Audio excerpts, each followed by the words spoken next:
যেসব রুটগুলো বন্ধ এসব রুটগুলো আমরা যাতায়াত করি না।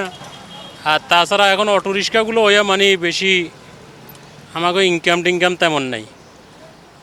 ঢাকা কোনো জায়গায় দেখি না, এই জায়গায় প্রথম দেখলাম, কিন্তু হ্যাঁ তো বললো এদিক যাইতে পারবো, কিন্তু এই গাড়িটা আমি তো দেখলাম ওই মানে কী করবো কেন গাড়িটা এটা অসুবিধা নেই। মনে করেন যদি সবার জন্য একবারে বন্ধ করে দেয় তো মনে করেন একবারে চালাইতে পারবো না। আমি যদি চালাইতে দিয়া কেউ সুযোগ দেয়, কেউ দেয় না, কেউ মনে করেন টেকা খায়া এমনে হেমনে, এটা করলে তো হইব না।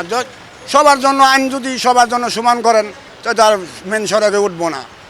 এই ধরনের কোনো জায়গায় দেখিনি। এই যে আজকে এনে প্রথম দুটা চাকাই এনে মনে করেন নষ্ট হয়ে গেছে। এই দুটা চাকা এনে পাম্পচার 100 টাকা টিপ লয়েছি, এনে 150 টাকা লাগবে ঠিক করতে। একটু যদি সাইনবোর্ড থাকতো তাহলে আমরা বুঝতে পারতাম যে এটা নিষেধ। প্রধান সড়কে এটা তো মনে করেন অটো রিক্সা দেদারসে চলতে আছে, পার গাড়ির লগে তো কোনো কালেকশনই নেই। অটো রিক্সা তো দেদারছে, পার গাড়ি আমরা তো মহাসড়কে কমই যাই। এমনি ব্যাকা করছে একটু পার হয়ে গেছে, তারপরে ওই চাকা আটকে গেছিলো এক চাকা। এই তো বিরুদ্ধ জিগাইলাম ট্রাফিকের কয় যাওয়া যাইব যান, ওই যে অটো আইলো, ওই যে পার হয়ে গেল। অটো কত দূরে, রিস্কের ক্ষতি হয়তো, চাক্কা ফুড়ে হয়ে যাবো না তো, তার পিন মারা আছে, তার গাড়া মারা আছে, ফুড়ে হয়ে যাবো না। গলি মাথায় যে র্যাঙ্গলটা দিছে, কিন্তু এটা তো রিস্কে তো যাইতেও পারে না, আইতেও পারে না। কি চাক্কার ওটার ভিতরে আইনতে গেলে চাক্কা নিক হয়ে যায়, তাও এক চাক্কা নিক হয় না, দুনো চাক্কায় তিনোর চাক্কা নিক হয়ে যায়। আর দ্বিতীয় কথা এটা হইলে রিস্কে বন্ধ করবো, না হলে রিস্কে উড়াই করে দেবো না, এটা অ্যাঙ্গলটা উড়াই দেবো।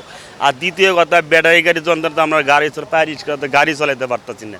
আমরা তো ওরা তোমার 2000 3000, আমরা তো সারাদিনে 500 টাকা বেতন পাই না। তাহলে তাইকে তো বউ বাচ্চা নিয়ে সংসার চলার প্রশ্নই হয় না। তাহলে তাইকে তো অবস্থা খুব কেরাসিন।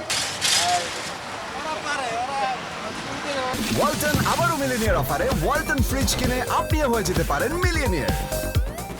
আস্তে আস্তে কার্যকর হবে, মানে প্রথম পর্যায়ে এরকম কার্যকর হয় না আর কি।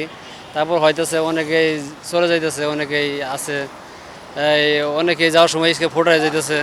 দেখা গেছে তারা অন্য বলবো, বলার পরে এই আস্তে আস্তে আর কি হবো আর কি। এখানে একটু ভোগান্তি কমে গেছে, হ্যাঁ কমছে।